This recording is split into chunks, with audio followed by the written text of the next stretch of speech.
Welcome to Break Free.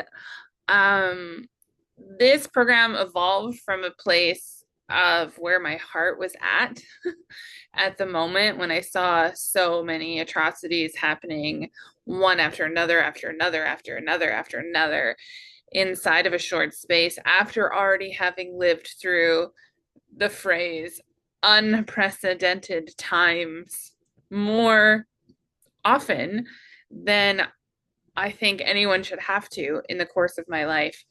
And I wanted to do something. I desperately wanted to do something to support the community and also to share from a place of like non-religious affiliated hope that it doesn't always have to be this way. The way you feel in the middle of the stress, the way we feel in the middle of an onslaught of attack, the way we feel when the world is spinning out into chaos doesn't always have to be this way. I'm going to give us a few more minutes for people to realize what time it is, to get their email notifications, to click the link and pop in. If you are watching the replay, on our unlisted YouTube link, please, please, please post in the comments, just like you would be interacting live with me on Zoom. Absolutely share this link with anyone who you think could benefit from it. In a few minutes, what's going to happen is I'm going to do an official welcome.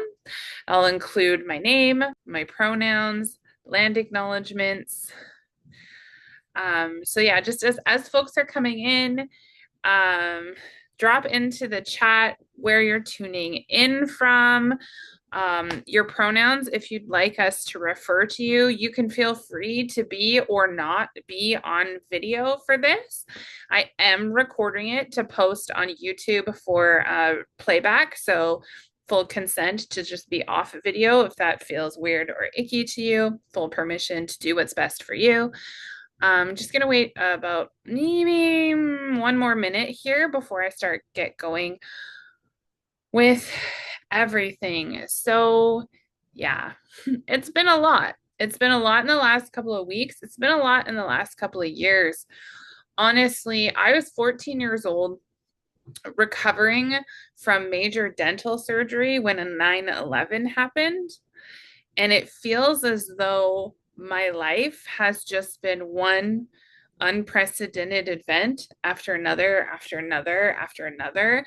And even though my ethnicity has not been part of the struggle, I have faced a lot of them. Does this make sense? So, this is a place where I'm not going to pretend that life isn't hard.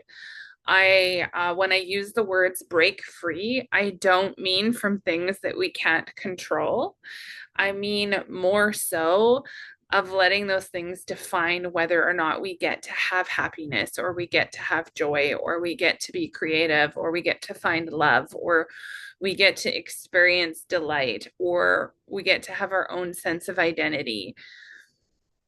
Because for too long, for way, way too long. And even sometimes still, when I haven't had a good night's sleep, nutrition, or it's like ovulation week, whatever, for a very long time, I gave all of my power away to external events.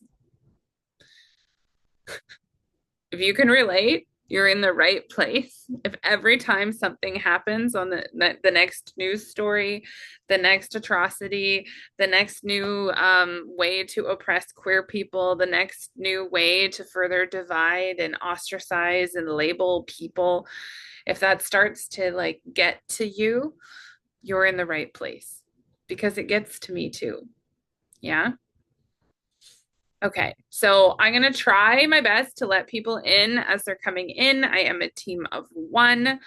I will ask that if you have questions while I'm talking, that you put them in the chat and I will go back to them because, hi, my name is Cheryl. I use they, them pronouns, and I am neurodivergent.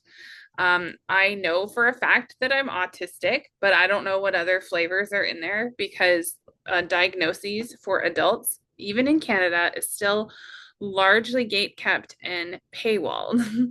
And despite some appearances on social media, I am not wealthy in cash money. I'm wealthy in so many other things, which is part of what we're going to talk about today, but I'm not wealthy yet in cash money. So, welcome. I live in Canada. I would like to start today's streaming by acknowledging that I am living and making my living on the traditional unceded territory of the Namo First Nation. The town that I live in, the city I reside in, is called Nanaimo, and that's because colonizers couldn't stay Namo. It's hilarious, right? So that treat that you see virally on the internet called Nanaimo bars, we could just rename them Namo bars. Can we just do that? Could that be a tiny bit of reconciliation? It sounds almost exactly the same when you're like a settler, I guess. So what does that mean? What does the traditional unceded territory of the Namo First Nation mean? It means that I am an uninvited settler, descendants of colonialism, and people who were kicked out of their own country. Hello, Scottish people. And we were given the land that was stolen from the people who are working actively to restore. And that is what today is about too, is working actively to restore, right? So today I'm going to tell you a little bit about where I've come from, how hopeless I was, what I got trapped into trying to get free, and how Kundalini yoga and meditation felt like a scam until it worked despite my skepticism. And then we'll practice a Kriya together. We'll do a little warm up and practice a Kriya that you can do just about anywhere if you're okay with being seen. And in most situations, if you're not yet there. After our practice, you can stay and hear about how you could work with me, should you choose to, or enthusiastically go on about your day, no hard feelings. So, I live in Canada. I was born in Edmonton, Alberta, 8 weeks premature in the 80s. I was a twin. Unfortunately, my twin sister did not survive past 3 months. She died of sudden infant death syndrome. And why that context is important is because I spent my entire life dealing with my mom's unresolved grief and trauma around losing an infant child at 3 months of age while still trying to like raise me and my brother while battling her own PTSD and addictions. Okay. As a teen, like I was born to a teen mom. So that's partially why that's important. But I had survivor's guilt. Like I always felt like I was never doing enough to prove that I deserved to be here. And even though while I was a kid, I didn't have the language to explain that to myself, I definitely knew that that's what was going on. Right? Like I felt apologetic in everything about me. I felt apologetic in the way I took up space, in the clothes that I wore, in the fact that my mom's always seemed sad around my birthday. I thought it was my fault. And I actually wrote like a whole book of poems called Family Portrait. I think it's still available on Amazon. I don't remember for sure. But about my journey with my mom and what that was like. So my mom was emotionally abusive due to her own stuff. And I'm not going to focus a lot of today on that. I do think it's really important that if you came from caregivers, parents, foster parents, grandparents, the foster system, like if you were raised in group homes, if you were taught at any point in your upbringing that you were an inconvenience, that your needs didn't matter, that you had to earn your right to be heard, you were going to have trouble breaking free from societal rules and norms designed to keep you in a shame spiral where you're dependent on other people. Yeah. So I was raised by my mom. We moved house to house to house to house. Every time she got a new boyfriend, we got a new home. Every time there was feet on the couch in the morning, I knew I was getting pancakes for breakfast. My mom's way, her dysfunctional way of keeping us fed and clothed and housed was to shack up with people who had money, often at an expense of whether or not they were safe, right? So she used the tools that she had to keep our basic needs met at the best she could. It did not go well. There was a lot of stuff that I can't unsee, a lot of stuff that I'm still unpacking in therapy, all of those kinds of things. And I escaped the only way I knew how. When I was a teenager, after running away from home several times, I finally left with my teenage boyfriend. We became pregnant. And in an accident when I was 18, I ended up having preterm labor and having a miscarriage at around 5 months. And that sent me into a huge spiral. I took a whole lot of pills trying to end my life. And I remember reaching up to the heavens and being like, God, if you're real, save me. And when nothing happened, and when I mean nothing, I mean I didn't get sick, I didn't throw up, I didn't have any adverse reaction to the medication that I had took. Um, I thought, oh my gosh, God must be real, obviously, because here I am, not dead, because that's the way an ultimatum works, right? So I spent the next decade going to Bible college, learning about who God was or who they presented him to be, getting a bachelor's degree in biblical studies, getting sucked in to an evangelical, alt-right leaning Christian cult that put me through conversion therapy, that I worked as a Christian missionary recruiter for a while. I did anything and everything to prove that I was good enough to be of service, to be loved, to be supported, to be welcomed. And I was never happy.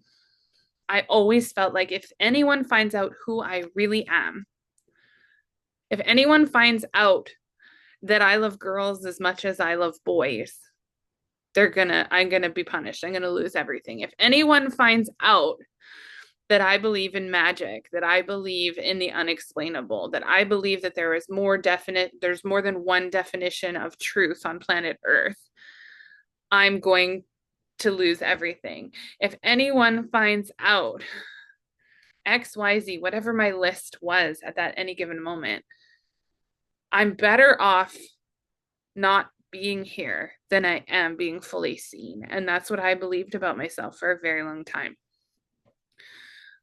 Obviously, I'm condensing a whole bunch together, and my story is a lot more wide and a lot more deep than these little tidbits that I'm giving you, but all of this is context. At the same time, my entire life, I knew I was queer. I maybe didn't have the words for it, but I knew I was. My entire life, I knew that I wasn't a girl. I didn't have the language for it, but it didn't fit. Every single thing that girls were supposed to like, that girls were supposed to do, I didn't want anything to do with. I shaved all the hair off of my Barbie dolls and turned them into Amazon warriors to play with my brother's G.I. Joes. I was actively angry when I wasn't allowed to go to the monster truck show when I was at a co-ed birthday party because the girls stayed and did whatever the girls did and the boys went to a monster truck show. I was actively mad because I wasn't allowed to go simply because I was a girl. There were so many things that I just thought were unjust and stupid and ridiculous. And it was because they went against who I was and who I thought myself to be before anyone else told me I was wrong for being that way. And it wasn't until during the pandemic when I was able to slow down and be by myself with myself that I finally got a chance to ask, who was I really? Who did I want to be? And who was I willing to let go of in order to embrace who I knew I was really deep down?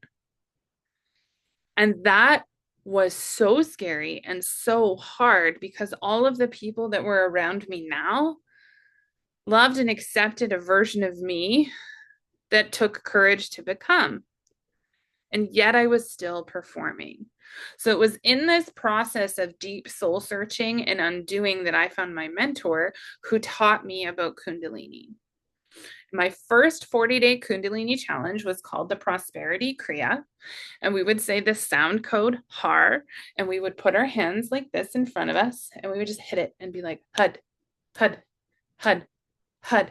And I remember that I felt so uncomfortable in my own skin, in my own body, and at the sound of my own voice that I would do that barely above a whisper in my own house, all alone, thinking I was ridiculous. There's no way this is actually going to work. If prayer didn't work and baptism didn't work and moving to different countries didn't work and being a missionary didn't work and getting 2 degrees didn't work, if taking medication for years and going to therapy and exercising and dieting and then eating intuitively and cutting my hair short and growing my hair long, it's like all of these different sets of rules that I kept trying to live by that came from outside of me didn't work. Why would this work? And it's because the magic of Kundalini as a practice and as an energy is that it already lives within us at conception. It's a term that was coined thousands of years ago to explain the phenomena of the energy that is birthed at conception. And whether or not you believe this to be true, if you go through so many different cultures, I have a textbook in the other room. If anybody wants to know the name of it, send me a message afterwards and I will get a picture of it for you. But it shows all of the different belief systems that have been around for thousands of years that use some variation of the chakra system that is used in Kundalini yoga and meditation. Thai culture, Chinese culture, various tribal cultures in South America, Eastern traditions, Nordic traditions. There's all these different systems that if you take the words out and you overlap them over top of each other, they're the same in their essence. And Kundalini taps into this. And even inside of Judaic Christianity and Islamic culture, there is a creation point. There is something that talks about the spark of life. And so there's a reason that this is unilaterally true through different ways of knowing, right? And it's because somewhere way back before the rise and falls of many empires, humans knew that we were a physical being and a spiritual being, and that we were connected to everything around us, and everything around us was connected to us. Humans knew that at some point in social development culture. We knew that at some point between when we were just animals that didn't have higher thinking to when we came home to the higher thinking, we knew that.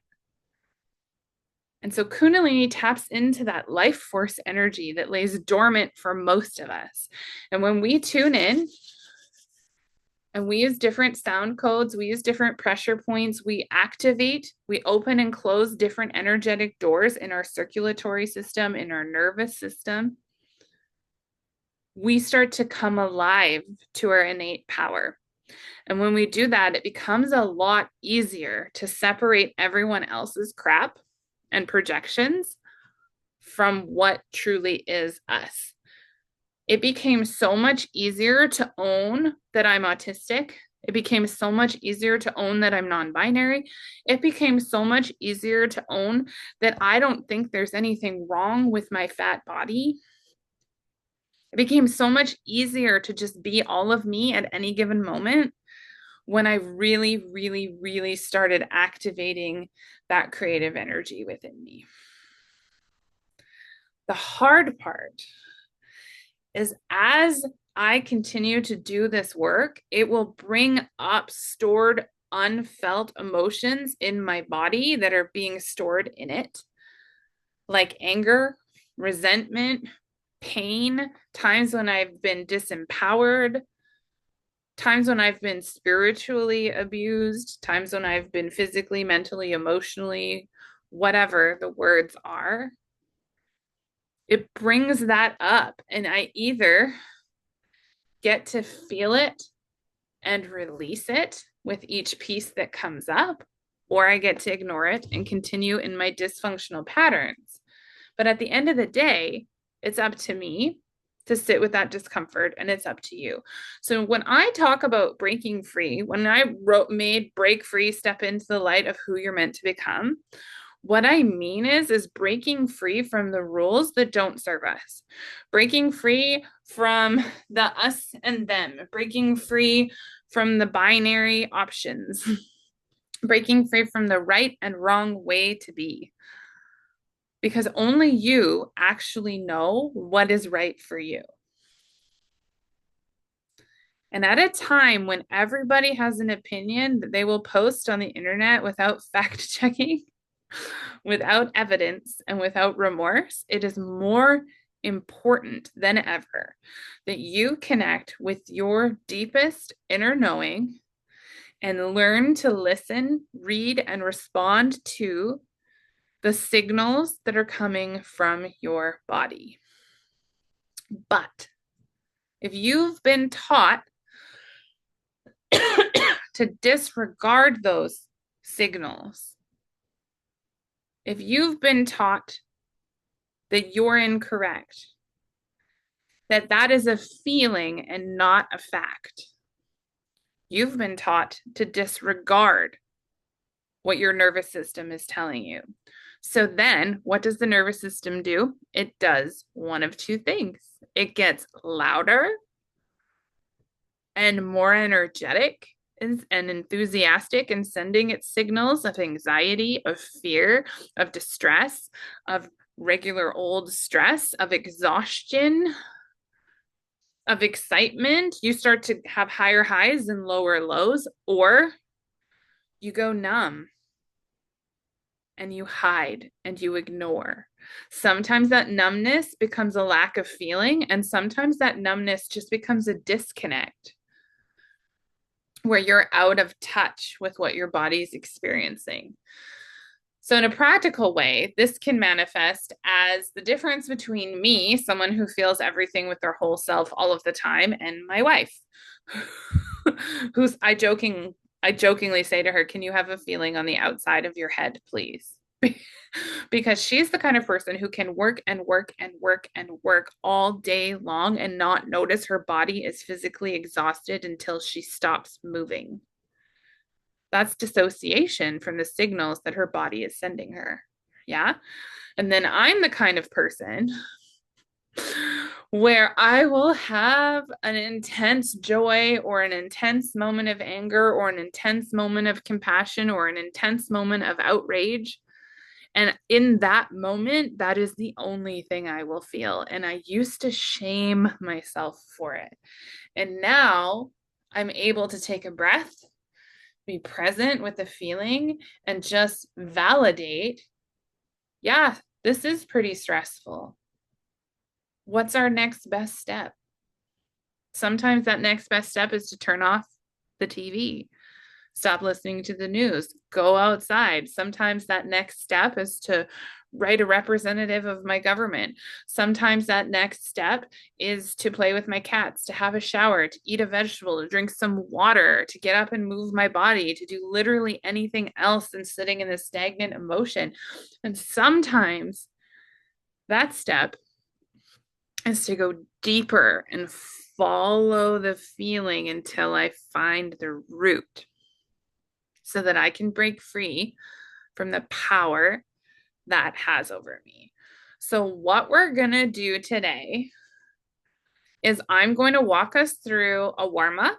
We're going to move our body just a little bit. You can do this seated in a chair, sitting cross-legged on the floor, or sitting in rock pose, which is when you sit up on your knees. It's really good for digestion. You sit on your knees with your feet tucked under your bum. I can't do that because my quads are too tight. So I like to sit cross-legged.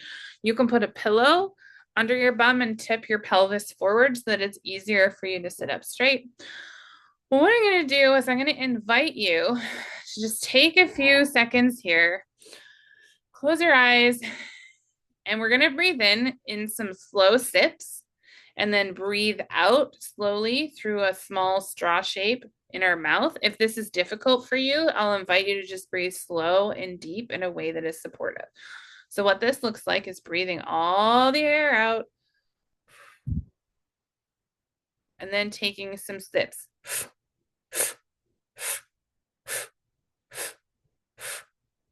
And holding that air, suspending it in your body, feeling the spaciousness, and then slowly breathing it out.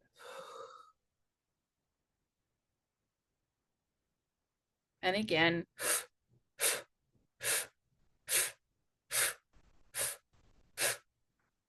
Holding it at the top, breathing it out slowly. So this breathing pattern is really helpful when you're having a hard time catching your breath, when you're feeling really stressed out, when it feels like you can't get a deep breath, because what it allows us to do practically and unconsciously is to get in control of our breathing instead of our breathing being in control of us.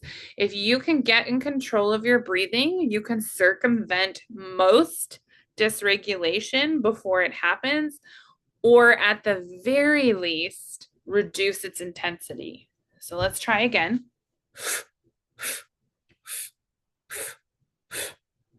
And hold. And then release slowly. Perfect. At this time, I'll invite you to just do some neck rolls. Choose a direction that you're going in. If you're like me, you may be experiencing some tightness in your neck and shoulders, and that's okay. Listen to your body. If you find a specifically sticky spot, maybe you want to rock back and forth there or massage it. Okay, and then gently go in the other direction. Notice if one rotation is easier to do than the other. And if when you turn your neck like this, if you're noticing any crunching or popping or pulling of muscles down your back, might be a good indicator that it's time to introduce more gentle movement into your life. Yeah. And then we're going to do some shoulder shrugs. We're going to start slow and we're going to speed them up. So what do I mean by shoulder shrugs? What I'd like for you to do is to bring your shoulders up to your ears and drop them. When you're starting this, I'd like you to do it slower, because if you go too fast, too soon, you might pull this little muscle right next to your neck and shoulders. Okay. And then you can speed up just a little. Maybe you want to alternate sides. The idea is we're just warming up our body and waking it up. Now I'll invite you to roll your shoulders forward in a circular motion. Go backwards. And the last thing we're going to do before we tune in today is we're going to do a spinal flex. So what I'd like for you to do is to take your hands and place them on your knees. And what you're going to do is you're going to push your back out like you're doing a seated cat-cow. And then bring your shoulders forward. So in this instance, we're not like hyperextending our back. You're just going as far back as is comfortable for you. Your hands are on your knees so that you're not like crumpling your whole spine. You want to keep your organs as long as you possibly can. And then when you go forward, you're just pushing your elbows behind you and bringing your chest forward and back and forward and back and forward, back and forward. Perfect. So for the purposes of today, most of what we're doing is seated. You don't need a lot of space, but if you have heavy armrests beside you, you may want to choose a different chair or move to the edge of your seat for support. So we're going to tune in together first. Tuning in happens by rubbing our hands together, creating some friction in some heat. Our tuning in sound today will be Ong Namo, Guru Dave Namo. If you are new to this, you could just follow me. If you're concerned about my coughing, please know this is a thing that happens to me whenever I'm moving energy in a group setting. Doesn't matter if I've had antihistamines, if I've recovered from a cold, what the weather is doing. I always cough on a call like this. Just is what it is. Okay, so you're gonna take a deep breath in, placing your thumbs onto your breastbone or your sternum. Breathe in, feel the body, and let it go. Breathe in again. Closing your eyes, letting that air go. And on the next inhale, we'll begin our chant. Om Namo.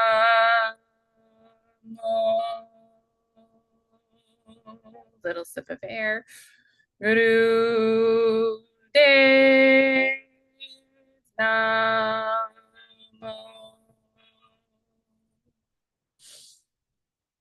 Om Namo.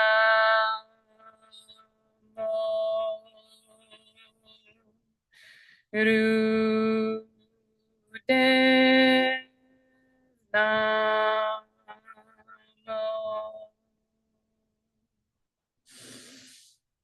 Om Namo.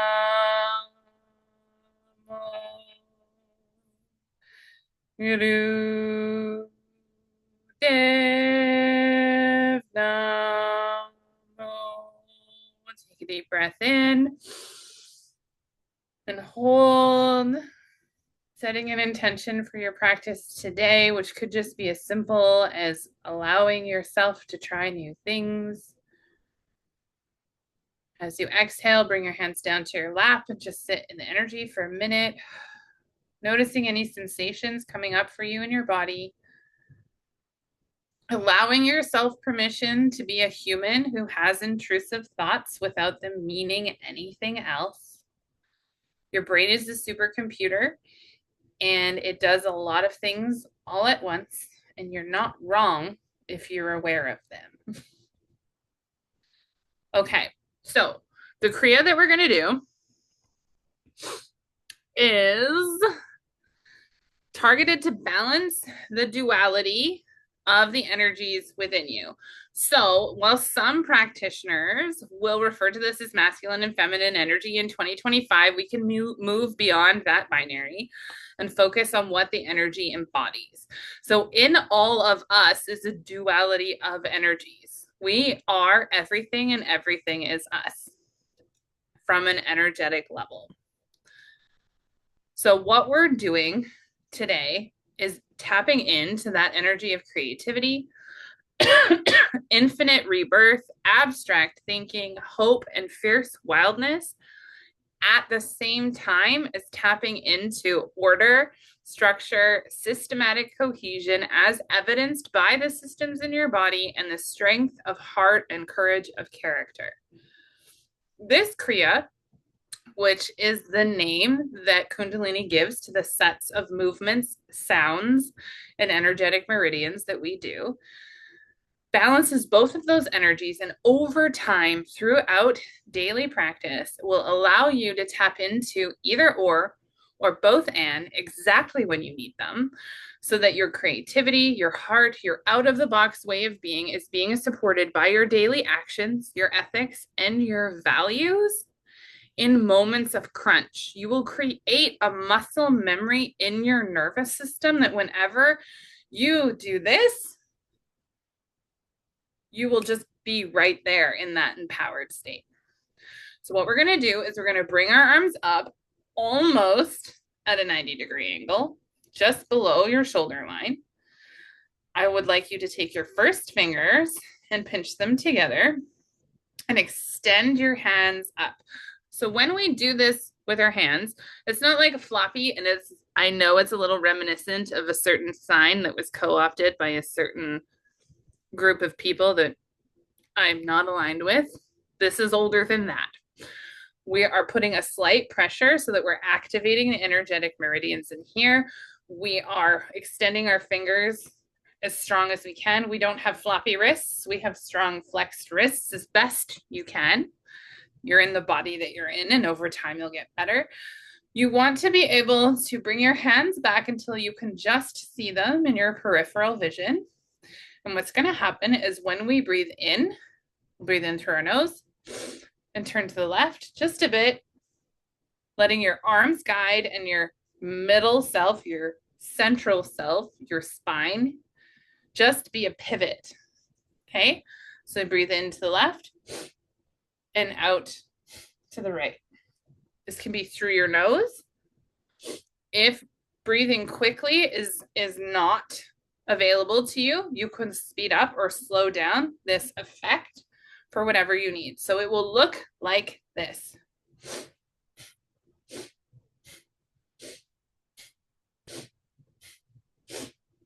And historically, this is practiced between 3 and 11 minutes. The idea is to, over time, work your way up to 11 minutes, and it brings your energies back into alignment within yourself, allowing you more empowered decision making and just like your home here. Instead of being scattered everywhere because of everything that's going on outside of you, you can take a minute to sit in the energy and anchor in. So what I'm going to do is I'm going to pull up just a beautiful little 3-minute song for us. And that will allow me to make sure we're on the right time without talking all the way through. So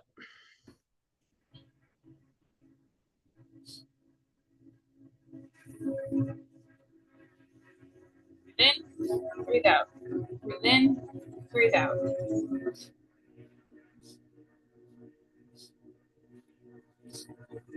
If at any time the warmth in your shoulders becomes too much, I want you to breathe through it and mind over matter. If you feel your shoulders starting to get into your ears, throw them down and back.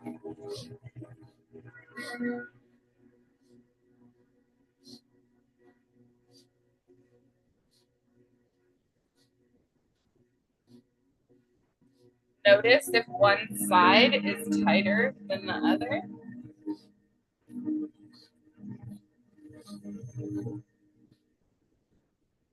Give yourself permission to be imperfect as you practice a new thing.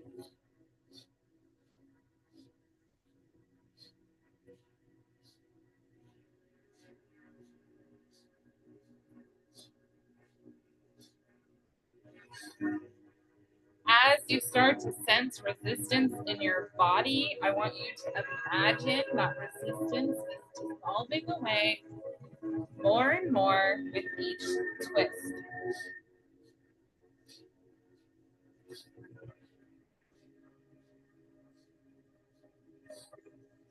Whatever you're thinking or feeling right now is correct and valid.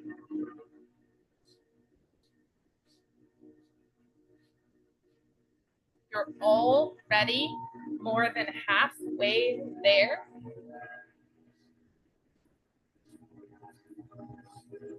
Remember to roll those shoulders down and back, keeping the focus of that energy in the breath. The movement can be subtle and still be effective.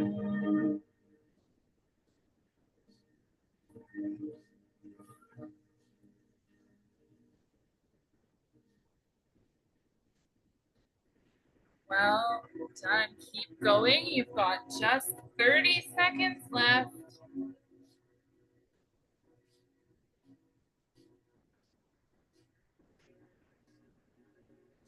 And to finish this Kriya,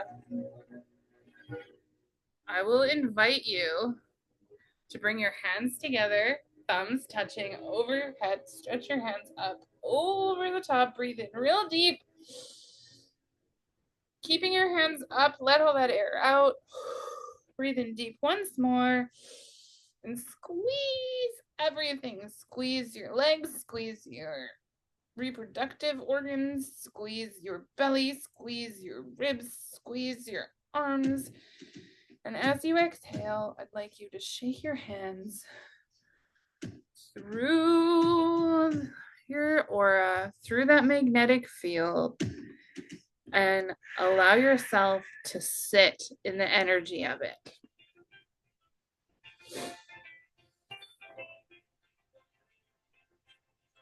Beautiful. Kundalini can be as simple, as short, and as effective as doing that. 3 minutes a day for 7 days, you'll notice a shift in your energy. For 11 days, other people will start to notice the shift in you, but maybe not be able to put their finger on it. In 21 days, you will have created a new habit and a new neural pathway in your brain, so that when something that used to trigger a stress response in you will now trigger you to remembering to do your breathing or to put your hands in a certain way or whatever kriya you start with. After 40 days, you will have created a permanent new pathway in your brain and in your nervous system. After 120 days, so 3 months, after 3 months of practicing Kundalini, every day you start regenerating different areas of your nervous system and opening yourself up to more ways of knowing and being.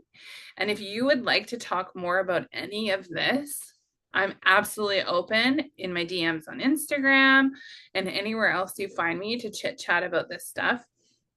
I'm making it part of my mission and what I do to demystify the things that are gatekept now behind so many certifications, because these teachings started well before what we're currently living in. I'm trying really careful not to us and them people, because I want it to be as accessible as possible, right? For every kind of human, in every kind of body, in every kind of socioeconomical status. I believe that these tools can help you, because I had tried everything: medication, therapy, religion, moving somewhere else, trying to be a different way.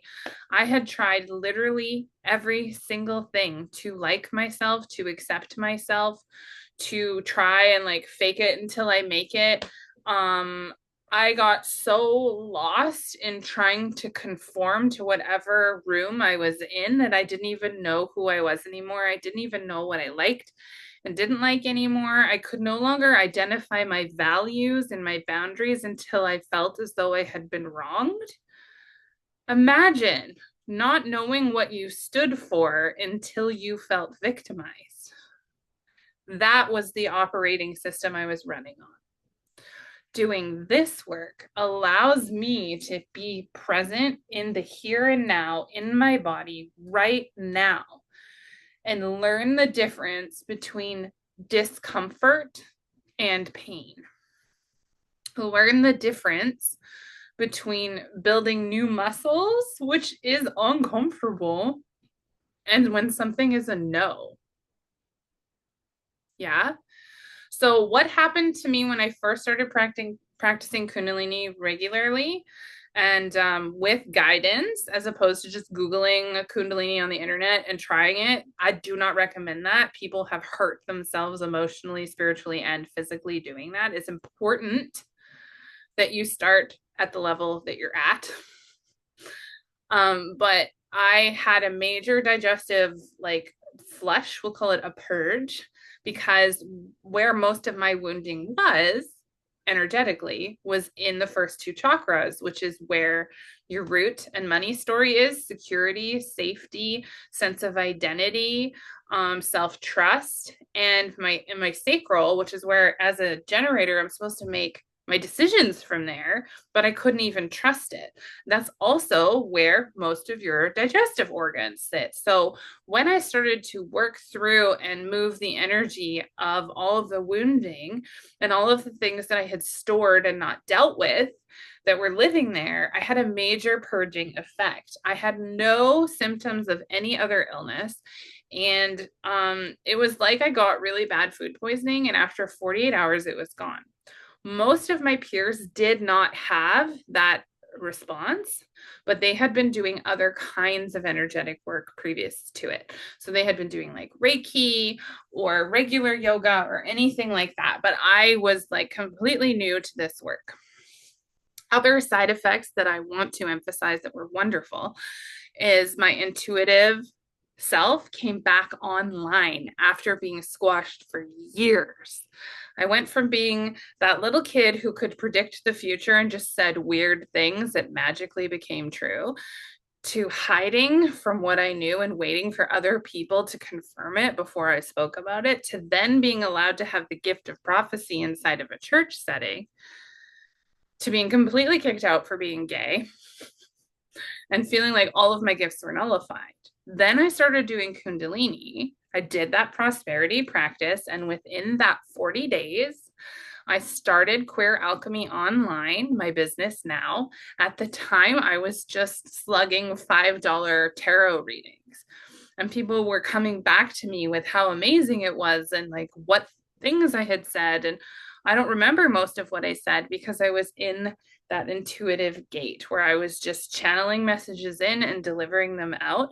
But always, always, always the precursor and the palate cleanse afterwards was the Kundalini energetic work. And I was a skeptic the whole time. And then I couldn't ignore what was happening in my real life. I couldn't ignore the opportunities that were coming to me while the country that I lived in, Canada, was completely shut down. I couldn't ignore that I was more successful than I had ever been while businesses all around me were getting closed. I couldn't ignore opportunity after opportunity after opportunity coming to me, including like $10,000 programs being gifted to me. When I said in my heart, oh, I wish I could do that and I don't have the money, but that would be so amazing. And then it would happen.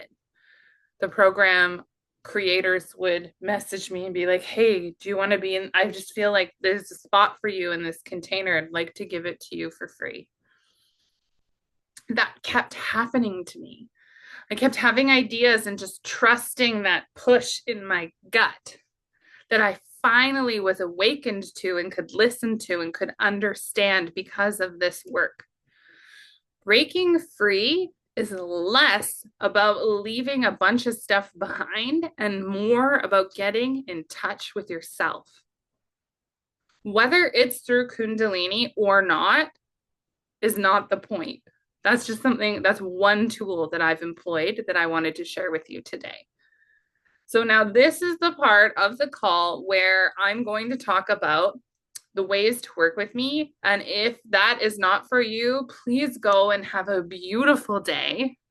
I absolutely love you for tuning in live or watching the replay. No hard feelings if you don't want to hear about coaching. Okay? Beautiful. Love you.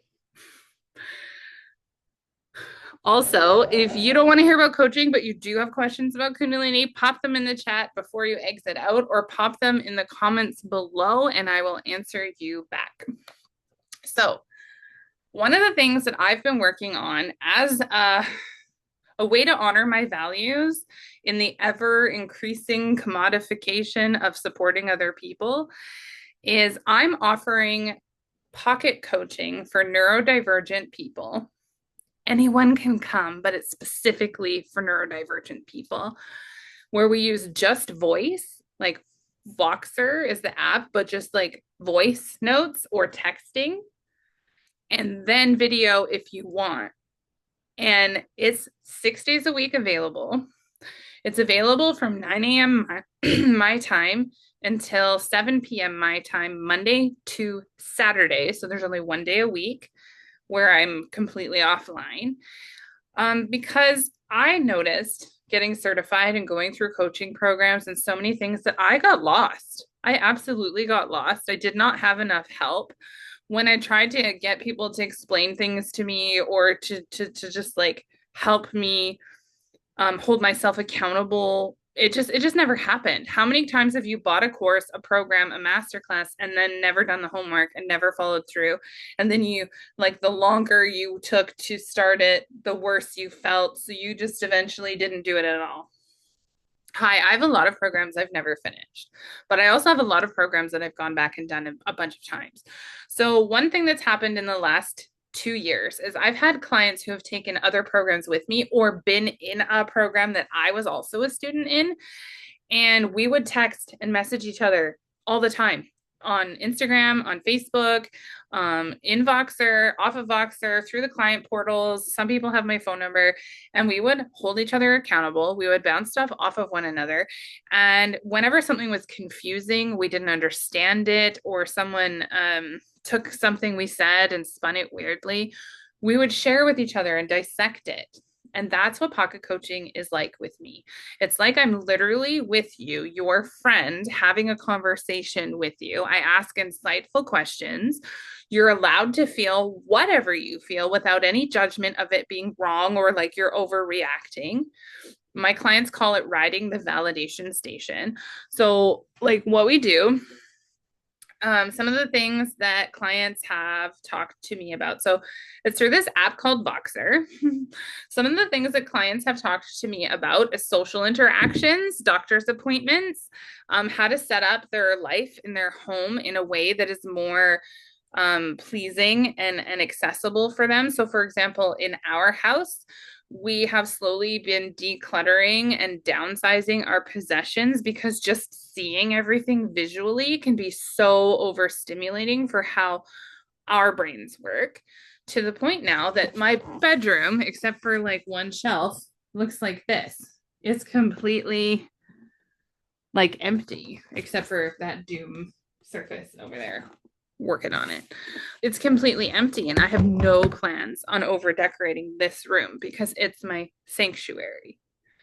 I've changed my wardrobe from lots of patterns to mostly solid colors because I get overstimulated so quickly.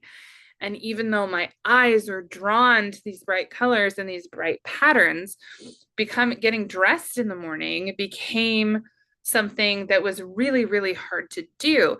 And you deserve to have a coach and a mentor and a support system that understands the unique ways a neurodivergent brain has trouble just day to day. Because it doesn't matter what this overarching, deep spiritual aha is, if you're having a hard time with hygiene, nutrition, and sleep patterns because of the texture of your fabric, or they changed an ingredient in the food that you eat, and now your whole self has to readjust. So, pocket coaching is designed for people who don't fit what's out there in the mainstream industry.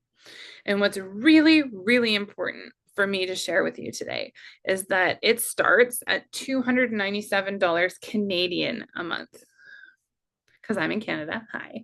So for all of my American folks or folks who find it easier to convert with American money, that's like half. You can cut Canadian money right now almost in half and have an accurate price, because I think we're at like 69 cents on the American dollar right now.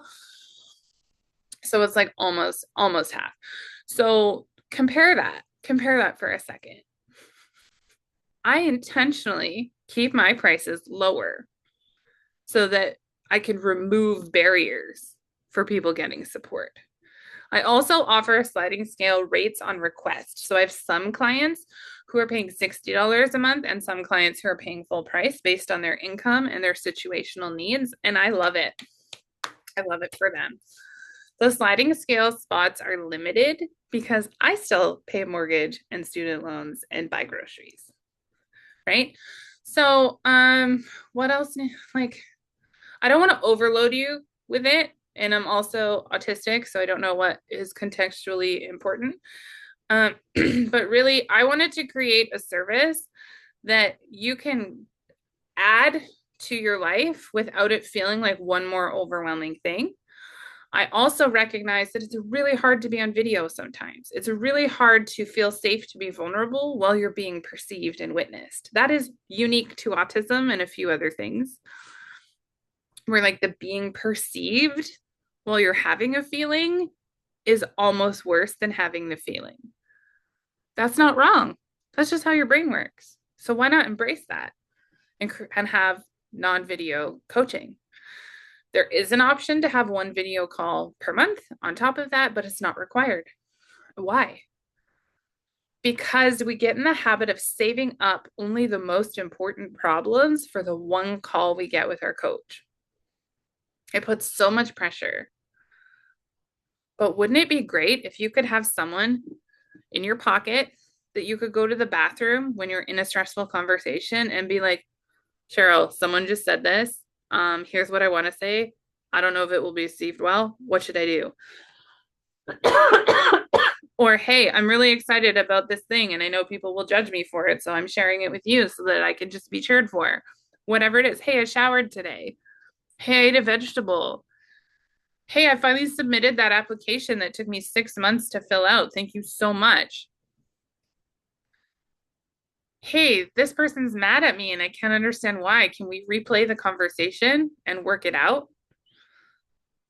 All of these things are essential to your happiness and breaking free from the conditioning that you have to be it all and know it all and do it all by yourself. You don't. You don't. So, if anything I said today needs more airtime, if you would like to know more about the work that I do or Kundalini, please send me a message. I'm so grateful you're here. I'm going to go drink some water and upload this video to the internet and send out the replay link to everyone who couldn't be here with us live today. Thank you so much for coming. Bye for now.